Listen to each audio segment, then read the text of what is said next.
Hi, my name is Kevin Thomas, W1DED. Today I have a very special guest with me, Adrian Ciuperca. If you pay any attention to DXpeditions, you probably have seen Adrian's face in a lot of expeditions. I know every time I go to QRZ and I'm looking at a DXpedition, he's there. He's like Waldo. He's in every photo. And then when I dug a little bit further, I realized that he's been on nearly 30 DXpeditions in the last 8 years alone. Tremendous. I've never seen anything like it. Adrian is also a CQ-DX Hall of Famer.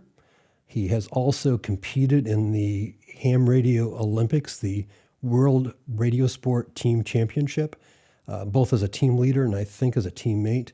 But we'll get into all that later on. There's so much we could talk about today, but we'll have to limit it to our 35 minutes. Adrian, thank you for joining me. Well, good morning, and thanks for having me. So I need to start from the beginning. When did you become a ham radio operator? Was it here in the States or in your native Romania? When I was a child, around 8, 9 years old, I loved to read books about exotic islands. And one day, my dad gave me a book called Kon-Tiki, and he said, "I'm definitely going to enjoy it." He said, "This is something that's happening close to our times, and apart, compared to the rest, which were more about pirates and things like that, the Robinson Crusoe type of books."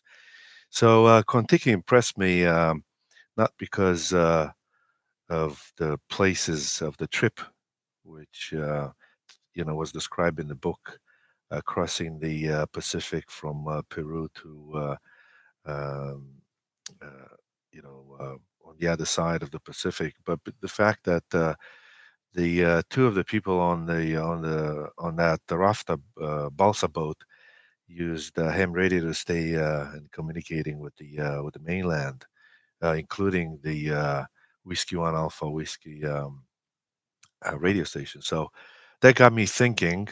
I was still about 9 years old or so, and a couple of years later, I've seen some other movies where ham radio was mentioned, and then at 14, I passed my exam, and but the license was given to me when I was 16. Um, Mostly because of the current regime at that time in Romania made it difficult for me to get a license. And then after the Berlin Wall fell in '91, um, I was able to actually in 1899. I'm sorry, 1989. So a few months later, I called the equivalent of the FCC, and I got the license finally, and that's how I uh, got into ham radio. I was 16 at the time. And were you quite active when you were in Romania? Yes, I was actually. Instead of doing what teenagers do, chasing girls or some other stuff like that, I was playing around all the time with the radio. And actually, I still remember one morning in 1991, I heard quite a bit of a pileup on SSB. I was mostly doing CW, so I don't bother my parents or, with noises. And but that morning there was not too busy on CW, and it was a big pileup on SSB. It turned out there was a station called Zoo Alpha 1 Alpha, and behind the microphone was a famous operator, Oscar Hotel 2 Bravo Hotel, Martti Laine. I made the QSO, wasn't quite sure who it was and why the pileup was going on. Didn't know any country with starting with a Z in Europe, so I figured, I'll just work it and worry about it later. And then I begged my parents to give me a couple of dollars and sent for a QSL card. That card arrived, and I went to the local club. And usually, I was the little kid that nobody paid attention to in the corner there, just playing with the radio. But that day, I showed that QSL card to the people at the club, and everyone stopped talking, and they were passing this red QSL card from one to another. It turned out that that was a freshly activated new DX entity, and nobody had it. And the little kid, 16, had it, and that's when I learned about DXpeditions and what they are. And I said at that moment, I got to do two things.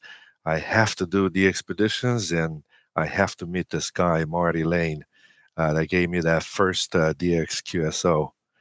And although 2020 was a bad year for most of the world because of the COVID, I finally got my wish to go on a DXpedition with the famous Martti Laine. I went to Victor Papa to Victor Bravo, was Denny Whale uh, the expedition anniversary, the expedition in British Virgin Islands. I love that story. That's fantastic. Being the kid in the room that nobody's paying any attention to. So you were hooked. At that point, you were hooked. Did you continue chasing DX, after you graduated high school, or did you take a break for a while? Had to focus on going to college, and but the virus of ham radio didn't leave me, and I actually got in trouble once because instead of showing up to some classes and prepare some paperwork for one of the classes, um, I think I went to some kind of contest that some hams invited me to, and then I was called by a professor in his office, and I was about to be, you know, getting in trouble. And when I got into his office, the first thing that I saw, the professor had this call sign on a plaque right on his desk. And I was looking at the call sign more than I was looking at the professor. And then he saw that and he said, "Oh, I'm a ham operator. This is my call sign." And I said, "Yeah, I'm an operator too." And I don't know, half an hour later, we both forgot why we were there and we are talking about ham radio. So, in a way, ham radio pushed me a little bit and helped in some situations. I got a job, by in the field of telecommunications and computers because the owner of the business was a ham operator. So that was easier on me at the interview. So it did help me a lot. But later on, when I got my first job and my first paycheck, I went to get a radio and an antenna, and it was the first time I owned a commercially made um, transceiver and not something homemade like I used to have for many years. I got so excited. I got on the air that Sunday, and I even was late to work the next day on Monday.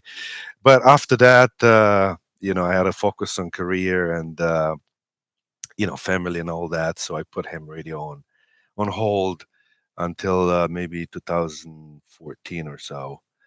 Uh, at that point, I got back to ham radio. I still remember it was New Year's Eve, and I had a big party at my place, and all my friends at the change of the year, we stopped and everybody had their wish and said, "What do you want for the next year?"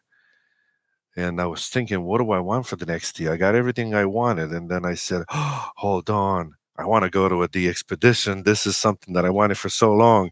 I went into my bedroom, looked under the bed, and saw the radio that I bought with my first paycheck. It was in a box and full of dust. I took that out, and that year, a few months later, I said, "Okay, this is what I'm gonna do." And a few months later, I went to my first DXpedition. So you need to fill in some blanks for me. First of all, I've got to know what that gear was. What was that radio that you bought? And Fox Tango 840. And clearly, you carried it with you while you were starting your job and presumably moving. You still made sure that was in the moving van. Yeah, I was already in New York, and yeah, I played with it for a few months. But when you start your career, you gotta put a lot of effort into proving, uh, what you're made of, and you have to go the extra mile, learn a little bit more than your colleagues, and so you get noticed, and that took quite a bit of effort. So that's why the radio ended up underneath the bed, including the Cushcraft a 10-meter beam. So So finish the storyline for me. So you're in Romania. You got licensed when you're 16. Made that first DX contact. Did you go to school in Europe, or did you come to the States? And when did you start your career, and where? I was in college, and I finished the year in Romania, and I finished. I got a master degree in computer science from Romania. But I think when I was in the middle of college, I won a computer competition, and the prize was to come to U.S. And I did. And while I was here for a few months, I got job offers that I didn't really want it, but I was offered, and I was thinking about it, and I said, "Well, why not? Maybe I'll, stay here for a year or two and make enough money to buy a radio." so, uh, like they say, everything else is history. And are you still in New York? Yes, I've been in New York for about 25 years now. So let's get to the juicy part that I'm sure everybody is wondering. So you were hooked on DX, but more importantly, you wanted to go on a DXpedition. In 2014, you recommitted yourself to that. What was the first DXpedition that you went on, and what did that look like? Well, actually, I got some big disappointment because right after a few months after the New Year's Eve party, I sent a few emails to some the expedition team leaders, and the answers that I got back was very short. Nope. It turns out that you need to have experience to go to the expeditions. But I was thinking, how am I going to get experience if I don't get to the expedition? So it was like the chicken and the egg problem. And so I was a bit upset for a few months, a few weeks, I should say, actually. And my wife was asking me, what's the big deal? And I explained, and she said, well, just put your radio and antenna in a bag and let's go. Where you want to go? We'll go together. What do you need somebody else? And it turns out that going to the Caribbean islands and on your own and having fun DXing is actually pretty easy. There are direct flights, and some of these islands, like Turks and Caicos, for example, I applied for a license and I got it 1 hour later in an email. Considering most of the time it takes, months, years sometimes to get a license, I was impressed. So that in the next 12 months, we hit three different Caribbean islands, and I had a blast. You learn what works and what doesn't, and then you understand why team leaders want people with experience. You have to first figure out for yourself if you really like it, because it's not easy.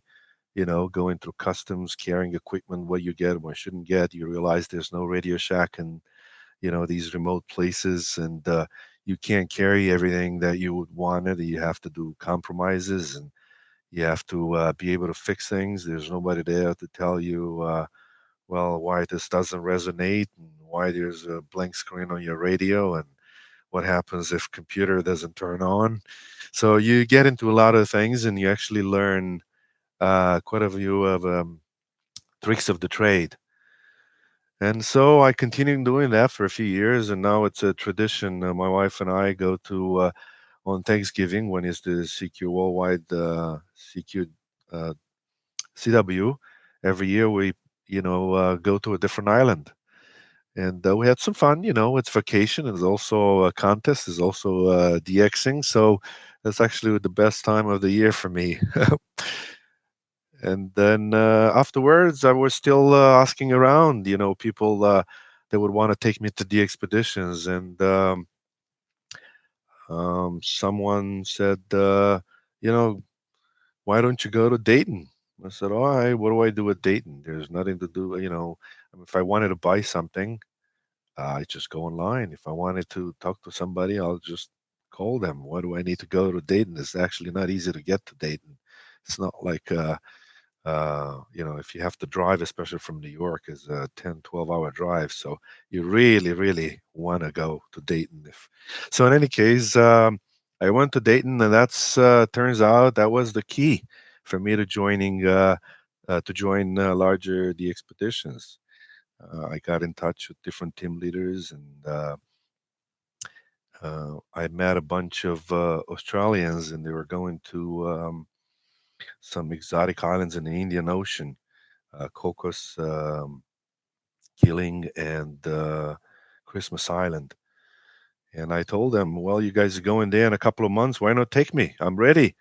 And they said, "Well, this is not that easy. It's takes a lot of preparations, and we already have the team made up. But next time when I go somewhere, we'll let you know."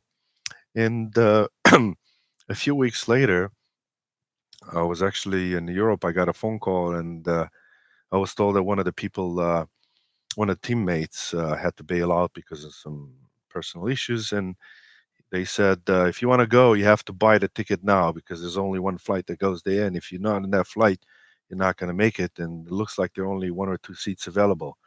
So right there, I was in a train and close to Brussels, and pulled out my laptop and made the reservation and um, got my tickets. And a week later, I was in Australia joining the team that took me to my first uh, the expedition. And also in Visalia, I met Ken, a Norwegian, Lima Alpha 7 Golf India Alpha. And he was going alone in the expeditions as well. So I asked him, why so? He said, well, nobody wants to take me. So I figured, why not? And I told him, well, if you get tired of going alone, I'm available. He says, as a matter of fact, I have a project that I'm going to be starting soon, and I don't think I want to go alone. I said, well, good for me. Let me know when you get the license and call me. I'll join you. So a week later, he calls me and says, are you ready? We're going. I got the license. And I said, yeah, I'll go. Where you want to go? And he says, we're going to Somalia. I figured, well, from all the countries in Africa that you constantly go to, Somalia, I had to think about it for a little bit. And in any case, I said yes, and I really had a good time. And one of the things I was impressed about was Ken's skills in logistics and management, and I learned quite a few things from him, and that's how I met him. And later on, he was one of the leaders for the Bouvet, the expedition, the Trio Yankee Zero Juliet, and he called me as well for the expedition. That's how I got into Bouvet. But in the meantime, Bouvet for me was number 30, so it turns out it's only difficult to go to one or two of the expeditions, and then you get invited quite a bit afterwards if you perform the right way. And I guess I did because I was getting phone calls and I wasn't denying anyone. So So take me back to those first two or three, because many of us probably will never be on a major DXpedition, but I'm really intrigued at the idea of like just taking my gear and going to a Caribbean island. As a matter of fact, I did. I went to St. Vincent a couple times. First was way too early. I just got back into ham radio. I think I'd been relicensed for literally 60 days, and it was somewhat of a disaster. I hauled a lot of gear down there. I worked really hard. I made 24 contacts. I went back 7 or 8 months later and made considerably more contacts. I learned a lot, and it was a lot of fun. But I guess the question, Adrian, is making it accessible for more people. What suggestions would you have to somebody who wanted to take a vacation DXpedition? well, I think the best way is to start small and go from there. One of the things that I would recommend is going to park on the air POTA activation. Just take your gear from home, put it in the bag, and either drive there or fly there or whatever. But something that allows you to learn um, the science of packing equipment because you want to get a lot of stuff, but you have to be very uh, you have to be very careful of what you're carrying in the sense that the weight and the amount of equipment that you want to carry. Also, not all the gear is good for portable operations.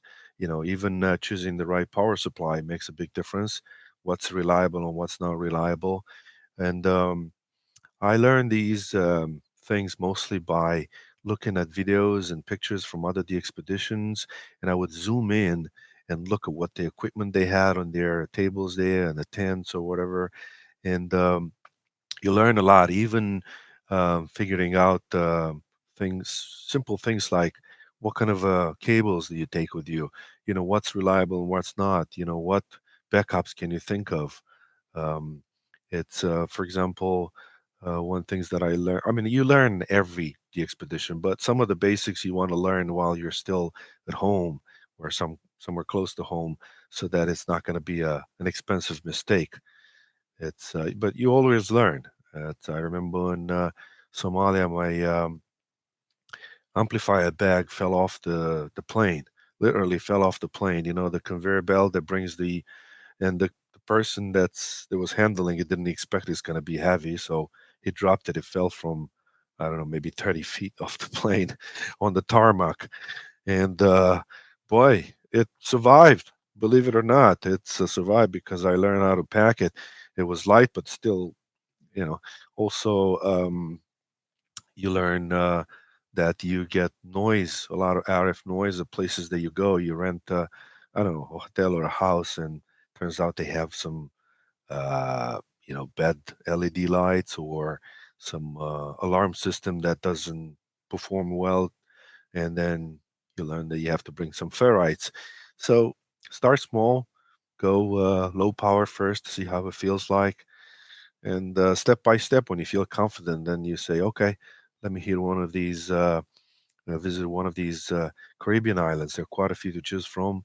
Like you said, St. Vincent is actually an excellent place to go. It's not a lot of people live on St. Vincent, and you'll probably have no noise there. It's very inexpensive to get there, very short flight. So learn as much as you can while you're home before you embark on something bigger. I really appreciate that advice. I mean, Parks on the Air has become very popular, as you know. I think they're approaching 40,000 registered participants right now. I happen to do it a lot. But yes, going into your backyard or even a couple hours away is a great opportunity to learn, how to set up, how to travel, how to pack. But also, it's not a total disaster if you forgot something or something doesn't work. You haven't gotten on a plane yet. So I love that advice, and I think it really matches up with a lot of people's experience. Do you recall what gear you took on those first two or three DXpeditions? Well, one of the things that I saw that most of the expeditions were using at the time, and even today, were the Elecraft K3 radios.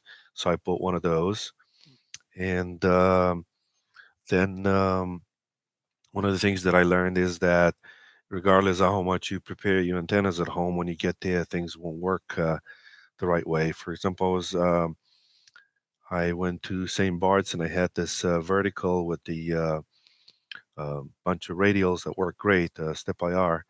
And then when I got there, the house that we rented was totally different than what I expected. I looked through Google Earth and I saw just a flat land that you can just lay radials.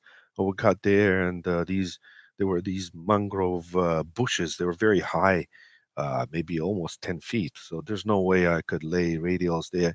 So then you do raised radials. But in that case, you need to be able to retune it. So having a good analyzer really makes a difference.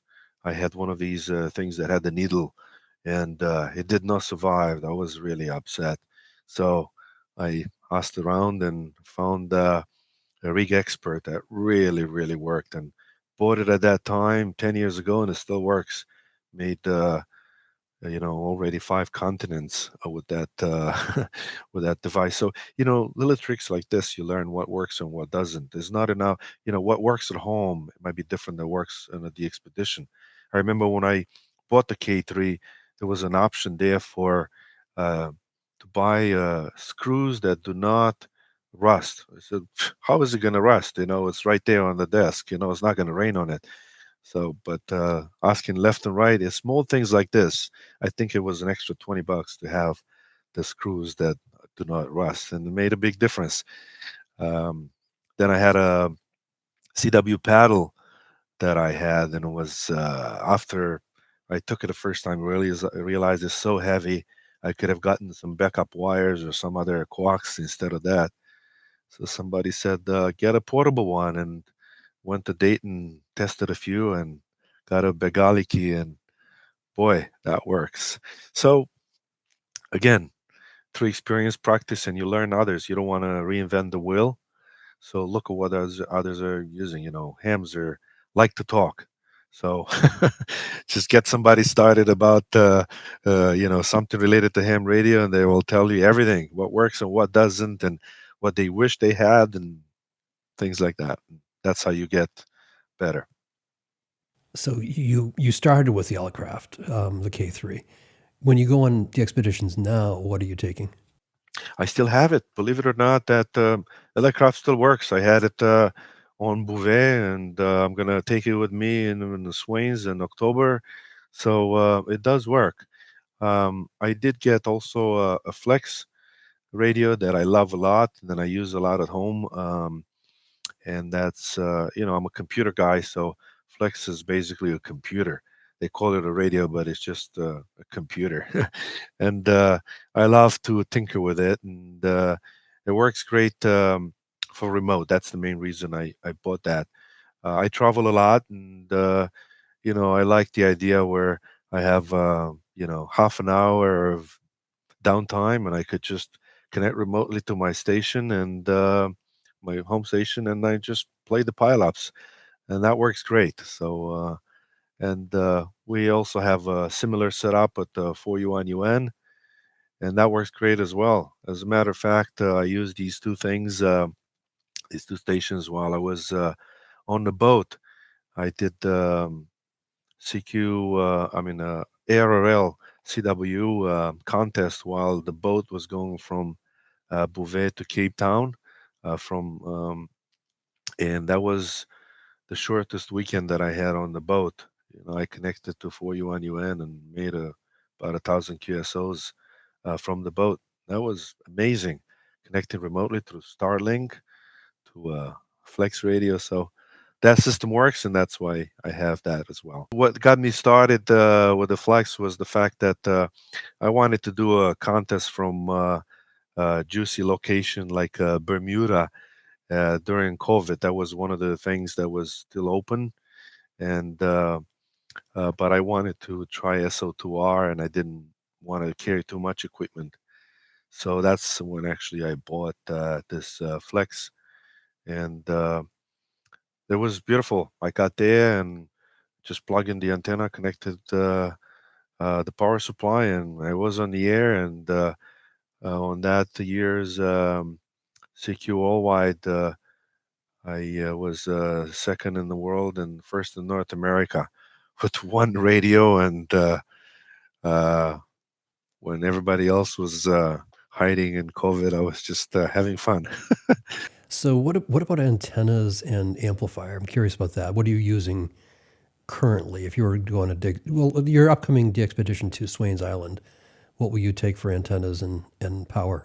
The latest trend in antennas are these VDAs that you put on a beach, and they work great. They're basically like a beam, but mounted vertically as opposed to horizontally. So, because of that, they have it.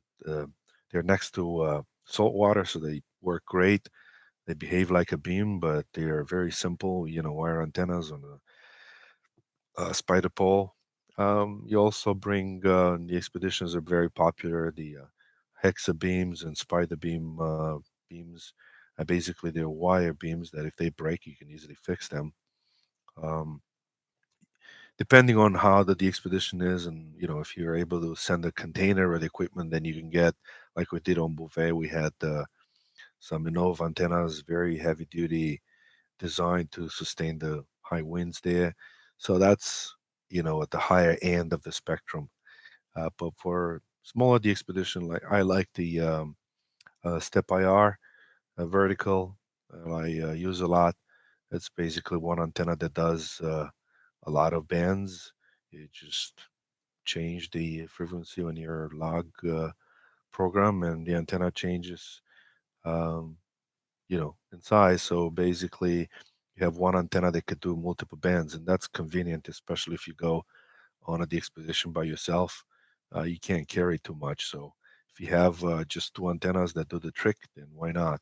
So that's what I usually do. I have the big IR for multiple bands from 6 to 40, and then I have another spider beam that I use for 80 and 160. So with two antennas, one person thing can cover all the bands and still put a decent signal on the air. And what about amplifier? For amplifiers, seems the most popular these days is the expert amplifier. It's hard to look and find an amplifier that's as light as the expert, uh, that has an embedded tuner, has a switching power supply, and it's small enough that it fits on a carry-on. So usually, what I do when I travel, because I don't trust check-in bags too much, I check in the antennas, and then I carry on the expert amplifier, and I have the radio in my backpack on my back. So this way, no matter what happens when I get to the destination, if the antennas get lost, I can always go and hardware store and get a piece of wire and make a dipole. But if the amplifier or the radio gets lost, it's uh, a lot more difficult to deal with that. Adrian, tell us about the upcoming Swains Island DXpedition. What are the logistics involved there? Well, Swains Island is an island in the Pacific. It's part of the American Samoa, but it's a private island. So you have to talk to the owner and make arrangements. It took the team leader, Hans, I think he started negotiations about 8 years ago. It's complicated because whenever you involve a boat, that becomes expensive, and there's a trade-off of how much you're willing to spend on the boat ride. Um, and then the COVID came in, and that postponed things quite a bit. And before that, I think the boat that we're about to take had needed some repairs. So it's a complicated process. We're a team of 10 operators, um, from North America and Europe. It's The logistics basically are related to, like everything else, how much you can carry, and it's what you wish and what you could. You wish to have a million antennas and a million radios, and uh, you know, but then you think about, okay, if I have this amount of radios, how much power do I get? Well, what kind of generators? How much fuel do you need? Well, it's going to be really, really hot there. If it's that hot, how do you deal with the equipment that breaks? So you need backups. Um, you also, if you want to do things like EME for 6 meters, that's significant equipment to carry. Well, should we ship this equipment up front to American Samoa, or should we carry it and save money and carry it with us in the airplanes? Well, how much gear can we get from North America so that it doesn't have to be shipped from Europe? And all these, you're looking for trade-offs and what could work. And of course, the expedition like this, where everybody involved or the team members have a lot of experience, each has um, something to contribute. They're experts in computers, they're experts in antennas, they're people that have been doing this many, many times, and you start to know exactly what works and what doesn't. And that's actually, we are having a Zoom meeting every 2 weeks, and then each so we divided the team in sub teams, and each sub team deals with different items. And then every 2 weeks, everybody reports. So you have a sub team that deals with logistics, another one that deals with antennas, another one that deals with things related to the power and generator and food and all that. And And so it's a lot of work to put together a large DXpedition because you don't have an unlimited budget. So you have to think exactly what you could do, what risks you can take, how much backup are you willing to take with you.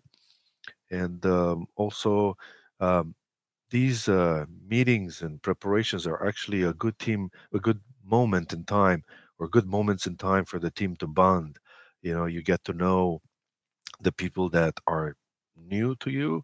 Usually, these the expeditions, at least half of the people know some, at least somebody else in the team. There's let's say a small group of people that go to the expeditions. It takes, like I said, a lot of effort, financial and time, and uh, generally takes you away from your family. And I remember also at certain the expeditions when you put a lot of effort into preparations, it feels like you have a second job because every day you need to deal with something related to that. It's very hard to, even if you go by yourself on a the expedition, if you don't spend a lot of time thinking about uh, what you're going to do if this happens, what are you going to do if that happens? Because I haven't been on the expedition that everything worked flawlessly. No, it can't be like that because you haven't been to that location before and you're not going to know what going to expect. Like in my previous example with St. Bart's, where I got there and I was expecting a flat field of sand, and I got 10 feet of mangroves that were totally different than what I was expecting. Adrian, I want to switch gears for a second. 16-year-old Adrian gets a Sam radio license. You have that QSL card. I think it was ZA1A. Um, Correct. 30 plus years later, you're being inducted into DX Hall of Fame. Did you ever expect that would happen? No, it was totally unexpected. I mean, they do tell you about 2 weeks before it's being officially announced. I guess they want to know if you're accepting the prize. But at that moment, I was just thinking about it. That was unexpected, totally unexpected, and that's because if you look at the list of who was inducted previously, half of those people are already SK. Most of them are way, way older than me. So, because of that, I wouldn't have expected that I would be inducted. I think from what I was told, it was mostly because of my efforts to help the United Nations Radio Club get back on the air. And that took a lot of effort, many years of work and persuasion and working with a lot of people that helped a little bit here, a little bit there. And then after years of trying, you get to a point where you see the results. And um, now for UN is very active in contests and actually under uh, in the last few years since for UN got back into the air, more QSOs have been made compared to all the years previously. So that's was quite an achievement for the club, and that's one of the reasons I went back. And I guess also because of the amount of the expeditions that I put together where I participated in a, in a very short amount of time. So from 2015 to 2023, about 8 years, 30 the expeditions. So So the last thing that interests me, well, there's a lot of things that interest me, but the last thing I'll ask you about, I'm really intrigued by the WRTC, the World Radiosport Team Championship, and that's coming up in a couple weeks. I think it's July 8th or 9th. I know you've participated. I'm not sure if you're going this year or not. Tell us about that. And I've got to imagine that your DXpedition experience helps a lot when you're competing in a field somewhere, near Wittenberg, Germany, for example. Tell us about that. well, I love contesting. quite a bit because when there are no DXpeditions, um, you have the ability to sit at home and play the pile-ups, and you can do that every weekend. There's always a contest going on, so this contests are a good way to test your equipment to improve your skills. Anybody can participate. You don't have to have a superstation. It does help, and it's a lot more enjoyable. But you could do it from home with a wire and a radio. Um, it all started at those times when I was trying to join a DXpedition. Um, I remember I was invited to go to a field day to one of the clubs in upstate New York and WECA. And I remember I got to the field day, and they have a radio there dedicated for CW, and it was not at that moment when I was looking at it, there was nobody operating. So I asked the people there, can I play at least for a few minutes, see how it feels like? And the person in charge said, "Of course, just sit and do your thing, and don't worry about it. You could do it until tomorrow if you like." I said, "Are you sure there's something that I'm not being told? What's the small print about this?" Because previously I was asking others to let me play with their stations, and I didn't get positive answers. In any case, so I operated that field day the whole night to 24 hours, and I was really happy about it. I got very good friends with that with Bill, person in charge there, and every year since then I go to do field day, and that's what I'm going this Sunday. I'm going to be in exactly the same spot since 2015, doing manning the CW desk. And a year after the first time I operated there, I asked Bill, "Hey, do you know anybody that could take me to the expeditions?" He says, "Not really. I'm more in a contesting, but let me tell you something. If you go to WRTC, everybody will invite you to the expedition." I said, "Okay, I'll go to WRTC. Where is this WRTC thing?"